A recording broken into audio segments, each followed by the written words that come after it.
जय नमस्कार, मैं अंबर ज़ैदी स्वागत करती हूँ आप सबका एक बार फिर से हमारे आज के कार्यक्रम में और आज मेरे साथ मौजूद है एक बार फिर से डॉक्टर अंशु जोशी जिनसे हम बात करेंगे उनके एक आर्टिकल जो मैंने देखा जिसमें उन्होंने एआई डिप्लोमेसी पे बात की। साथ ही मैं कुछ और एक जो मैं समझना चाहती हूँ जिस तरह से भारत ने एफटीएस को लेकर एक पॉलिसी और जो डाइवर्सिफिकेशन किया है या फिर हम ये कहें कि एफटीए पॉलिसी उसको समझने की कोशिश करेंगे और कितना फ़ायदा इससे भारत को हो रहा है। अंशु जी बहुत स्वागत है आपका। जय हिंद, नमस्कार। अंबर, बहुत-बहुत धन्यवाद अपने शो पर बुलाने के लिए और सभी दर्शकों को भारत माता की जय। भारत माता की जय। अंशु जी सबसे पहले तो आपका बेहतरीन आर्टिकल जिसमें आपने एआई डिप्लोमेसी पे बात की उसके लिए आपको साधुवाद और मैं आपसे क्योंकि हर कोई आर्टिकल नहीं पढ़ पाता तो थोड़ा-सा दर्शकों के लिए आपसे मैं थोड़ा-सा उस पे विस्तृत जानकारी चाहूँगी कि किस तरह से जो भारत की एआई डिप्लोमेसी है, वो हुँ। भारत को फ़ायदा पहुँचा रही है फॉर फ्यूचर?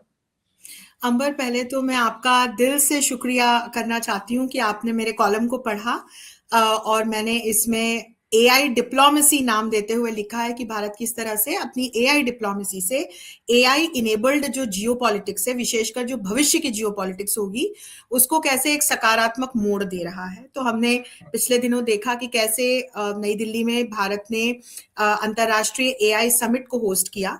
ग्लोबल साउथ का हम पहला देश हैं जिसने अंतर्राष्ट्रीय एआई समिट को होस्ट किया है। पिछले वर्ष इस समिट को फ्रांस ने होस्ट किया था, हम को होस्ट थे।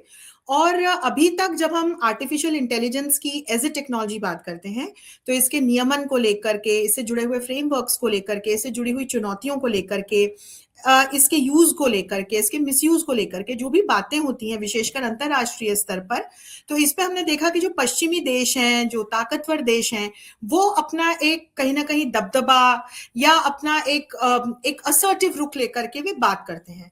लेकिन चाहे बात फिर क्लाइमेट चेंज कंटेनमेंट जैसे गोल की हो या आर्टिफिशियल इंटेलिजेंस जैसे नोवीस क्षेत्र की, भारत इसमें ऑल इंक्लूसिव पॉलिसी को लेकर के आगे बढ़ता है। और मैंने इसीलिए इसको एआई डिप्लोमेसी कहा, क्योंकि इस समिट में आपने देखा होगा कि 100 से अधिक कंपनीज के सीईओज, 20 से अधिक देशों के राष्ट्राध्यक्ष, 100 से अधिक देशों के डेलीगेशंस और लाखों लोगों ने शिरकत की। तो भारत ने इसे भी, जो ये पूरा एआई से जुड़ी हुई बातें हैं, मुद्दा है, इसको भी देखिए डेमोक्रेटाइज कर दिया और जन भागीदारी को इससे जोड़ा, ग्लोबल साउथ को इससे जोड़ दिया। तो इसीलिए मैंने इसको एआई डिप्लोमेसी कहा, क्योंकि इस डिप्लोमेसी से भारत का प्रयास ये है, और अभी जो डिक्लेरेशन आया है उसको बहुत सारे देशों ने बिना किसी एक्सक्लेमेशन मार्क के एक्सेप्ट किया है। तो ये एक भारत की बहुत बड़ी सफलता है कि हम किसी भी इस प्रकार के इशू को लेकर के या किसी भी विषय को लेकर के सिर्फ अपने बारे में नहीं सोचे, हम कैसे उससे दुनिया का भला कर सकते हैं, कैसे जो ग्लोबल ऑब्जेक्टिव्स हैं उनकी पूर्ति कर सकते हैं, कैसे बायलैटरली और मल्टीलैटरली इंगेज हो सकते हैं। तो एआई को लेकर के भी हमारे माननीय प्रधानमंत्री ने मानव विजन जो है वो नई दिल्ली में दिया है कि ह्यूमन सेंट्रिक एआई का इस्तेमाल होना चाहिए, और इसको लगभग सभी जितने भी पार्टिसिपेंट कंट्रीज हैं उनके हेड्स ने इसको स्वीकारा है। तो ये, और फिर इससे जुड़े हुए बहुत सारे टेक्निकल पॉइंट्स भी हैं कि किस तरह से इसके यूज को लेकर के हमको एक नियमन के स्तर पर, नॉर्मेटिव स्तर पर हमको फ्रेमवर्क बनाना होगा, उसको लेकर के कैसे काम किए जा सकते हैं, टेक ट्रांसफर को लेकर के, तकनीक के अलग अलग सेक्टर्स में प्रयोग को लेकर के। तो हमने इसको पीपल से, यानी कि लोगों से, प्लेनेट से और प्रोग्रेस से जोड़ा। तो ये थीम था हमारे एआई समिट का। और ये इस प्रकार की जो सकारात्मक कूटनीति है, ये भारत व्यापार के क्षेत्र में भी लगातार कर रहा है। तो जो एफटीएस भारत लगातार पश्चिम के देशों के साथ, एशिया के देशों के साथ कर रहा है, संगठनों के साथ जो भारत एफटीए साइन कर रहा है, इसके माध्यम से भारत का उद्देश्य ये है कि न सिर्फ हमारी अर्थव्यवस्था आगे बढ़े, उसे बूस्ट मिले। हम बायलैटरली जिनके साथ इंगेज हो रहे हैं और यदि किसी संगठन के साथ इंगेज हो रहे हैं, तो उन सभी पार्टिसिपेंट्स को इससे फायदा होना चाहिए।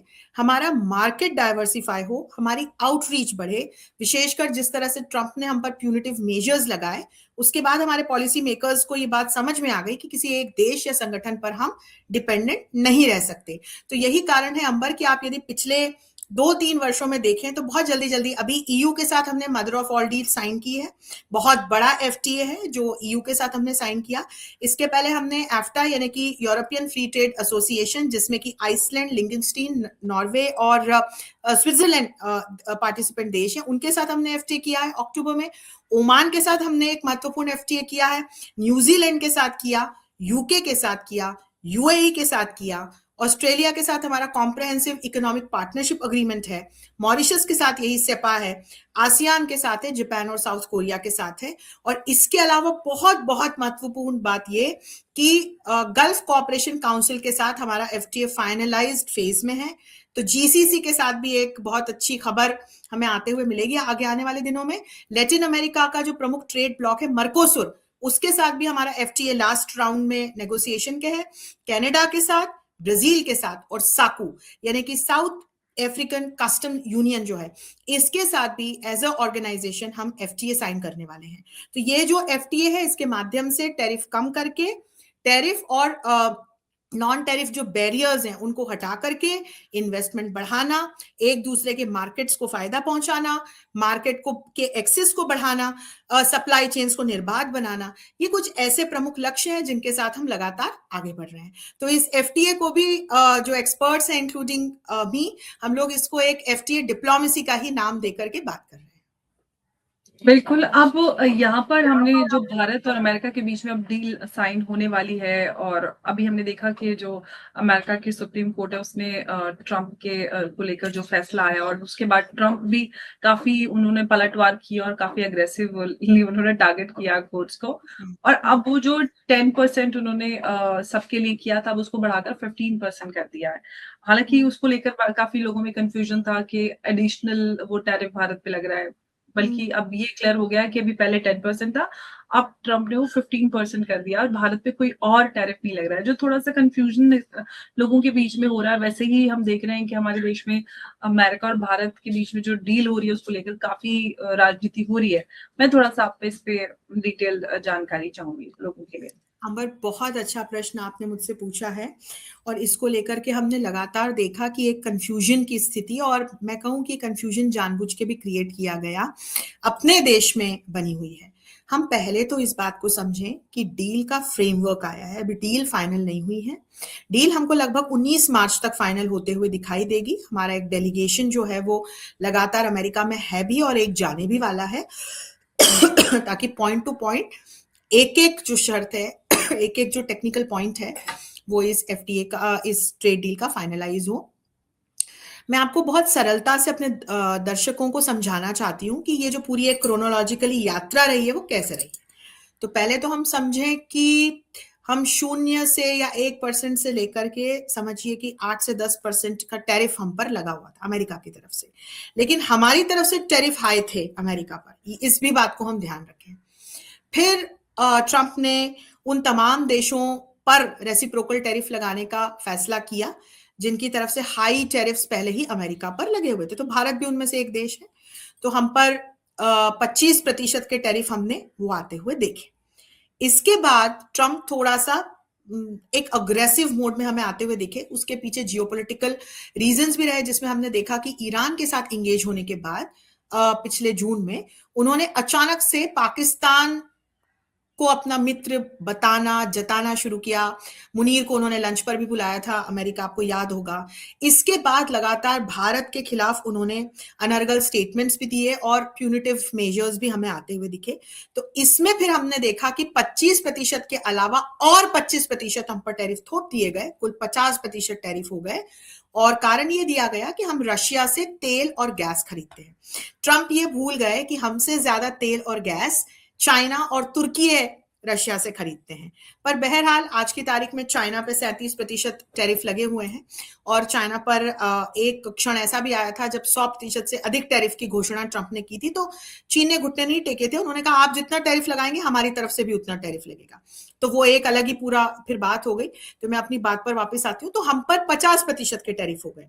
भारत भी नहीं झुका, हमने हार भी नहीं मानी, तुरंत अपनी अपने मार्केट को, आउटरीच को डाइवर्सिफाई हमने करना शुरू किया और एफटीए डिप्लोमेसी पर हम आगे बढ़े, क्योंकि अमेरिका के साथ अब यहाँ पर एक और महत्वपूर्ण बिंदु हम समझे, लगभग 131 बिलियन यूएसडी का अपना व्यापार है, इसमें लगभग 48 बिलियन यूएसडी का अपना ट्रेड सरप्लस रहा है। चूंकि अमेरिका के साथ अपना ट्रेड सरप्लस है, यही ट्रंप की आंखों की किरकिरी बना, और हमारे लिए ये हमारे नेशनल इंटरेस्ट की बात थी कि अगर ये ट्रेड सरप्लस डिस्टर्ब होता है, विशेषकर लेबर सेंसिटिव सेक्टर्स की दृष्टि से, तो थोड़ा नुकसान जो है वो हमारे इन सेक्टर्स पर और इनसे जुड़े हुए लोगों को हो सकता है। लेकिन बहरहाल हमने क्या किया, हमने ईयू के साथ एफटीए फाइनलाइज किया, न्यूजीलैंड के साथ किया, ओमान के साथ किया, यूएई के साथ किया, अभी अरब लीग के नेशंस थे नई दिल्ली में, तो दिल्ली डिक्लेरेशन आया है। तो हमने फटाफट से ये प्रयास किया कि हम एक ऐसा रोड मैप बनाएं कि यदि ये ट्रेड सरप्लस डेफिसिट में कन्वर्ट होना शुरू होता है, तो हम दूसरे देशों के साथ में ट्रेड सरप्लस जनरेट करना शुरू करें। तो हम इस बात को समझे कि लगभग 22 ट्रिलियन यूएसडी की इकोनॉमी है यूरोपियन यूनियन की, जितने भी सदस्य देशों की है उनकी मिल करके। तो वहां हमने अपने 140 करोड़ के मार्केट को जोड़ दिया। तो फिर जो रोड मैप बना एफटीए का वो ये कि 3 से 5 साल में वहां से अपने को 100 बिलियन यूएसडी का सरप्लस जनरेट होता हुआ दिखाई पड़ सकता है।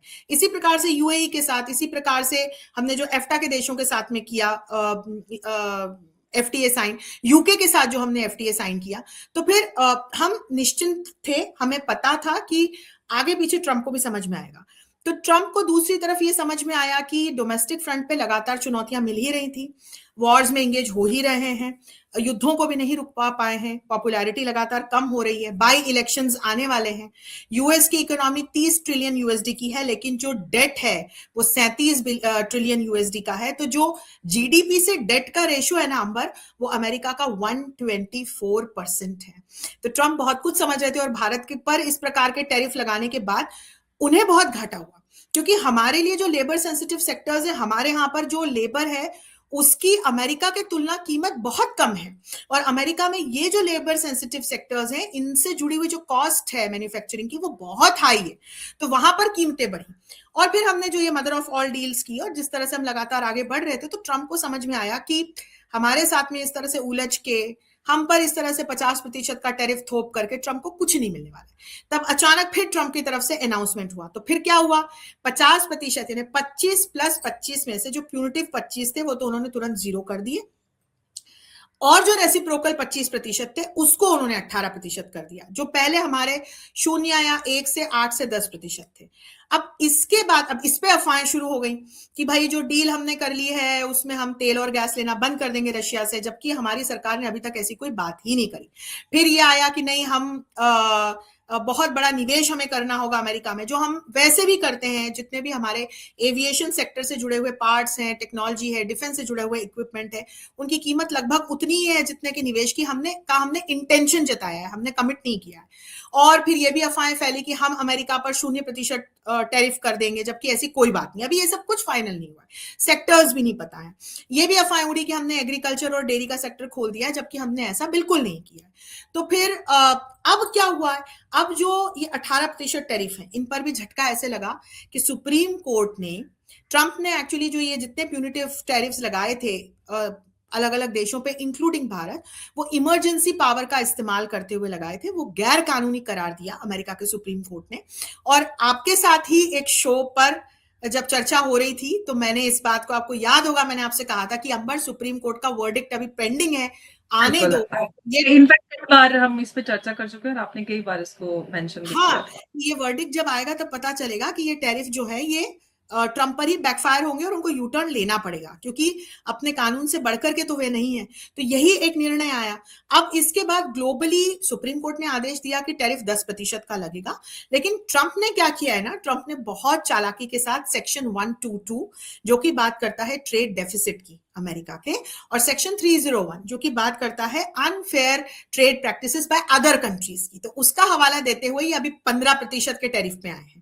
तो अब वापस आप वहीं जाइए जहां से मैंने बात शुरू की थी, 0 या 1 से लेके 10% टैरिफ। अच्छा, यहाँ पे मैं आपसे ये सेक्शन 122 है, उस पर लेकर थोड़ा सा मैं चाहूंगी, क्योंकि उसमें एक समय सीमा तय है, उस समय सीमा के बाद क्या?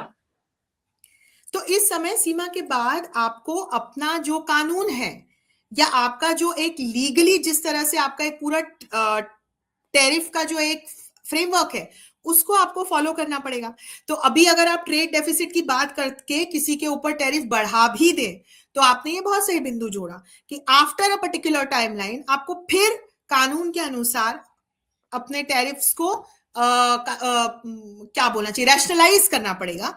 और फिर वो ऐसे में जैसे भारत जैसे देशों के साथ हमको फिर टैरिफ कम होते हुए दिखाई पड़ेंगे। और जो डील हमने की है उसमें हमें अभी जब आगे सेक्टर बाय सेक्टर हमारे सामने बिंदु आएंगे, जब डील फाइनलाइज होगी, तो हमको ऐसा दिखाई पड़ेगा कि कई जगह जो पहले वाली सिचुएशन है वही आती हुई अंबर हमको दिखाई भी पड़ेगी। तो बहरहाल अभी इन्होंने जो है ये 10 से 15% के टैरिफ अनाउंस किए हैं ट्रंप ने। और जिस तरह की बौखलाहट के दौर में ट्रंप है, मैं तो आपको आज आपके शो पे एक और बात बता रही हूँ, क्योंकि आपके शो पे जो कहती हूँ वो अक्सर होता भी है, मुझे ट्रंप ईरान पर भी अटैक करते हुए दिखाई पड़ रहे हैं, क्योंकि बाई इलेक्शंस हैं, सिचुएशन खराब है, पॉपुलैरिटी बहुत कम हो रखी है, इमेज खराब हो रखी है ग्लोबल लेवल पे, अचीवमेंट इनकी कुछ नहीं रही है। तो ऐसा ना हो कि ईरान पर अटैक करके और एक ध्यान डाइवर्ट करा यहाँ पे मैं दिया। आपसे एक सवाल पूछना चाहती हूँ, क्योंकि अमेरिका में अगर हम लोगों की बात करते हैं तो लोग नहीं चाहते, क्योंकि अमेरिका जो है वो अगर इस तरह से वॉर्स में जाता है तो वो फेल रहा है। रिसेंट एग्जांपल अफगानिस्तान है। तो ऐसे में जबकि हम देख रहे हैं कि एक वैसे ही वहां पर लोगों को पहले ही महंगाई और सबसे लोग परेशान है, तो ऐसे में एक और वॉर अमेरिकन तो नहीं चाहते। तो क्या ये भी फिर से बैकफायर नहीं करेगा, या ट्रम्प किसी प्रेशर में, इसराइल के प्रेशर में इस तरह का कोई कदम उठाएंगे? किस तरह से आप इसको देख रही हैं? इसके बहुत सारे कारण हैं, ये हम एक कारण पे नहीं कह सकते, लेकिन जिस तरह से पिछले दिनों हमने देखा कि अमेरिका और ईरान के बीच में पहले ओमान में, फिर जिनेवा में टॉक्स फेल हो गई। फिर हमने देखा कि किस तरह से दोनों एक दूसरे के अगेंस्ट मिलिट्री बिल्डअप लगातार बढ़ाए हुए हैं। तो वहां पर हम अब्राहम लिंकन भी देख रहे हैं ईरान के आसपास, और जितनी ईरान के आसपास अमेरिका की बेसेस हैं उसमें बहुत अचानक से हम देख रहे हैं कि हलचल बढ़ी हुई है। और इसके अलावा हम देख रहे हैं कि ईरान ने भी टूवर्ड स्ट्रेट ऑफ हॉर्मूज अपनी टॉर्पीडोज को, सबमरीन्स को तैनात कर दिया है, और वो तैनाती बढ़ती जा रही है, मात्रा बढ़ती जा रही है। और इजराइल की तरफ से हम देख रहे हैं कि कभी भी किसी भी प्रकार का इंगेजमेंट हमास इजराइल के बीच या ईरान के दूसरी प्रॉक्सीज और इजराइल के बीच में हो सकता है, और यूएस ये नहीं चाहता। और इसके साथ साथ मैं आपको बताऊं, अमेरिका की जनता बिल्कुल नहीं चाहती है कि अमेरिका अब अपना किसी भी प्रकार का पैसा युद्ध में झोंके। लेकिन ट्रंप को एक ऐसी नेशनल इमरजेंसी की सिचुएशन क्रिएट करने की स्थिति आ सकती है जिसमें वो किसी बाहरी शक्ति को, जैसे कि ईरान को, विलन बताते हुए, और वहां फिर होता है ना कि आप एक फिर नेशनल इंटीग्रिटी की, यूनिटी की बात करते हो, लोगों से फिर आप एक अपील करने के मोड में चले जाते हो या स्थिति में चले जाते हो। तो इसलिए हो सकता है कि ट्रंप ईरान के ऊपर अटैक करे, ताकि एक इमरजेंसी की सिचुएशन क्रिएट करके उसके हवाले देकर के, अलग अलग कारण बता के अपने आप को हीरो बताएं, और ईरान को एक विलन बता करके जनता के सामने प्रस्तुत करने का प्रयास करें। तो इसीलिए मुझे लगता है कि ऐसा भी ट्रंप कर सकते हैं, क्योंकि अभी बौखलाए हुए हैं, और हम जानते हैं कि बौखलाए हुए ट्रंप कुछ भी कर सकते हैं हम पर। Anything and everything is expected from him. तो बहरहाल अभी तो हम इस स्टेज पे आ गए हैं जहां से चले थे। अंशु जी, ये जो आप ये बिंदु आपने रखा है कि ट्रम्प कुछ भी कर सकते हैं, लेकिन कई सारे एक्सपर्ट्स का ये कहना है कि जो अमेरिका है वो एक ओपन वॉर में जाएगा, और ओपन बल्कि डिवेस्टेटिंग जो स्ट्राइक है वो रहेगी, और ईरान जो है वो सरवाइव कर जाएगा, और अमेरिका जो है एक बुरी उसमें जाल में फंसने वाला है, और उसके पीछे होंगे नेतन्याहू उनकी वजह से। इस पे आप क्या कहती नहीं, हैं? मैं इसमें नेतान्याहू या इजराइल को बिल्कुल बीच में नहीं लाना चाहती हूँ, क्योंकि वो अपनी लड़ाई लड़ रहे हैं। और इनफैक्ट नेतान्याहू ने 10-15 दिन पहले ये स्टेटमेंट भी दिया है कि हम अमेरिका पर हमारी जो डिपेंडेंसी है उसको अब समाप्त करते हुए भारत जैसे लाइक माइंडेड नेशंस के साथ, सहयोगी देशों के साथ आगे बढ़ना चाहते हैं। ये भी नेतान्याहू का ही स्टेटमेंट है। नेतान्याहू ने इस बात की भी पेशकश की थी कि अमेरिका और ईरान के बीच में पीस टॉक्स हो या न्यूक्लियर डील को लेकर के जो कुछ भी बात है वो मीडिएट कराने को तैयार है। तो इजराइल को हम ना लाएं बीच में। यहाँ पर ट्रंप की अपनी एम्बिशन की और अपने इंटरेस्ट्स की बात है, और लड़ाई, और वो किसी भी हद तक जा सकते हैं। ट्रंप यहाँ पर देखिए, दो तरीके से हमें समझना पड़ेगा। ईरान पर हमला यदि करते हैं तो कैसा हमला करेंगे? ऑल आउट स्ट्राइक अगर करते हैं तो ऑल आउट स्ट्राइक में अभी तक तो उन्होंने शिया सुन्नी का बहुत खेल खेल के और सुन्नी देशों को ईरान शिया देश का डर दिखा दिखा के अपने इक्विपमेंट बेचे हैं। लेकिन जब बात आएगी इस्लामिक आइडेंटिटी पे, यदि वो हमला कर देते हैं, ऑल आउट स्ट्राइक, सिविलियंस पे हमला हो जाता है, तो फिर क्या होगा, फिर ये शिया सुन्नी वगैरह सब भूल के जितने इस्लामिक मुल्क के देश हैं वो एक हो जाएंगे और एक होकर के ईरान के साथ हमको आकर के खड़े होते हुए दिखाई पड़ेंगे। हो सकता है यूएई जैसे देश जो है थोड़ी सी डिस्टेंस बरतें या न्यूट्रलिटी रखें, लेकिन सब देश तो ऐसा नहीं करेंगे। अच्छा, इधर रशिया और चीन भी डायरेक्टली नहीं पर इनडायरेक्टली तो ईरान का ही हमको सपोर्ट करते हुए नजर आते हैं। तो ऐसे में अमेरिका का नुकसान बड़ा होगा। फिर एक और बात समझे कि अब जो भी लड़ाई होगी, हमने जून में भी जो एंगेजमेंट देखी, वो जमीन से ज्यादा हमको हवा और पानी में होते हुए दिखाई पड़ेगी। यही कारण है कि एरियल अटैक को लेकर के और मैरीटाइम सिक्योरिटी और अटैक्स को लेकर के दोनों ही देश जो है बहुत चाक चौबंद बने हुए हैं। और एरियल कैपेबिलिटीज की दृष्टि से भी और मेरीटाइम कैपेबिलिटीज की दृष्टि से भी ईरान इज क्वाइट केपेबल, और फिर उसको दूसरे देशों की सहायता भी मिलेगी। तो ऑल आउट स्ट्राइक पे ना अमेरिका को बहुत बड़ा नुकसान हुआ, और ईरान फिर यूज करेगा अपने प्रॉक्सीज को, ड्रोन्स को, और यूएस लेके आएगा अपने कन्वेंशनल मिसाइल सिस्टम्स जो कि बहुत खर्चीले हैं, बहुत महंगे हैं। तो इकोनॉमिकली भी जो है वो ये बात इस हद तक सही है कि डिवास्टेशन की जो स्थिति है वो अमेरिका की तरफ हमें ज्यादा जाती हुई दिखाई पड़ेगी। लेकिन ईरान जीत नहीं सकता, ये भी हम जानते हैं। पर अब जो दूसरी कैटेगरी है वो है प्रिसाइज सर्जिकल स्ट्राइक की, जो कि अमेरिका ने जून में भी की थी। तो इसमें फिर जो है न्यूक्लियर साइट्स पे या बहुत प्रिसाइज ठिकानों को अपना टारगेट बनाते हुए अमेरिका अटैक कर सकता है, एरियल अपनी फोर्सेस के साथ में, मेरीटाइम फोर्सेस के साथ में। यहां पर हम स्पष्ट देख सकते हैं कि ईरान के पास क्या क्या ऑप्शन है। प्रॉक्सीज एक्टिव करेगा, खुद अगर इंगेज होता है तो अमेरिका जितनी कैपेबिलिटीज नहीं है ना, इतनी अमेरिका जितनी बेसिस हैं, और इसमें फिर हमको दूसरे देश आते हुए नजर नहीं आएंगे, दिखाई नहीं पड़ेंगे। और स्ट्रेट ऑफ हॉर्मूज यदि बंद करता है ईरान, तो हम ये समझें कि ईरान के साथ साथ वो तमाम देश जहां तक ऑयल एंड गैस सप्लाई हो रही है और जो खाड़ी देशों से अपना ऑयल एंड गैस दूसरे देशों को सप्लाई कर रहे हैं, उनको बड़ा भारी नुकसान उठाना पड़ेगा। तो वो ऐसा ईरान को क्यों करने देंगे? तो उसमें फिर ईरान की छवि खराब होगी और ईरान को खुद को आर्थिक नुकसान होगा, क्योंकि ईरान भी अच्छी खासी मात्रा में रोज मेरे ख्याल से 20 मिलियन बैरल जो है ऑयल एंड गैस का वो भेजता है बाहर। तो इसमें ईरान को भी अच्छा खासा नुकसान होगा। तो यही कारण है कि ईरान के पास यदि एक प्रिसाइज स्ट्राइक अमेरिका करता है तो ईरान के पास ऑप्शंस लिमिटेड है।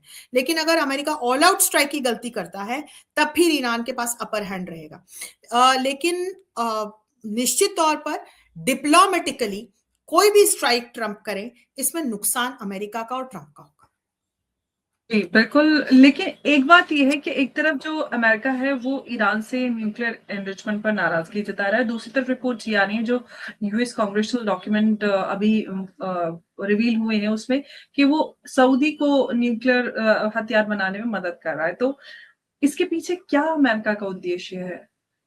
थोड़ा सा मैं आपसे ये समझना चाहती हूँ। देखिए, जो पूरा जब हम परमाणु कैपेबिलिटीज के क्षेत्र में जाते हैं तो हमने शुरू से देखा कि अमेरिका समेत पश्चिम के भी जो शक्तिवान देश रहे हैं, मैं यहाँ फ्रांस को अलग कर दूंगी क्योंकि फ्रांस ने भारत की न्यूक्लियर कैपेबिलिटीज के संवर्धन में, और हमने जब जब परमाणु परीक्षण किए तब हमारा एक सहयोगी की तरह साथ दिया।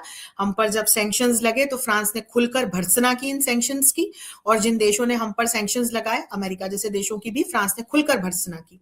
और अमेरिका ने जब जब इस प्रकार से हमें दबाव में लाना चाहा कि हम अलग अलग जो डील्स हैं न्यूक्लियर कैपेबिलिटीज को लेकर के, या जो फ्रेमवर्क हैं, या जो यूनाइटेड नेशंस लेकर के आता है, हम उसके पार्टी बने, हमने जब भी मना किया तो फ्रांस ने इसमें हमारी सहमति या असहमति का हमेशा सम्मान किया। लेकिन पश्चिम के अमूमन जो हमने देश देखे या अमेरिका देखे, उनकी मानसिकता ये देखी है कि न्यूक्लियर कैपेबिलिटीज हो लेकिन सिर्फ उनके पास हो, दूसरे देशों के पास, विशेषकर जो ये विकासशील देश रहे हैं या जिनको अब हम इमर्जिंग इकोनॉमीज कहते हैं, तो चाहे एशिया के हों, लैटिन अमेरिका के हों, अफ्रीका के हों, खाड़ी देशों से जो संबंधित देश हैं, तो ईरान को लेकर के अमेरिका क्यों इतना चिंतित रहता है?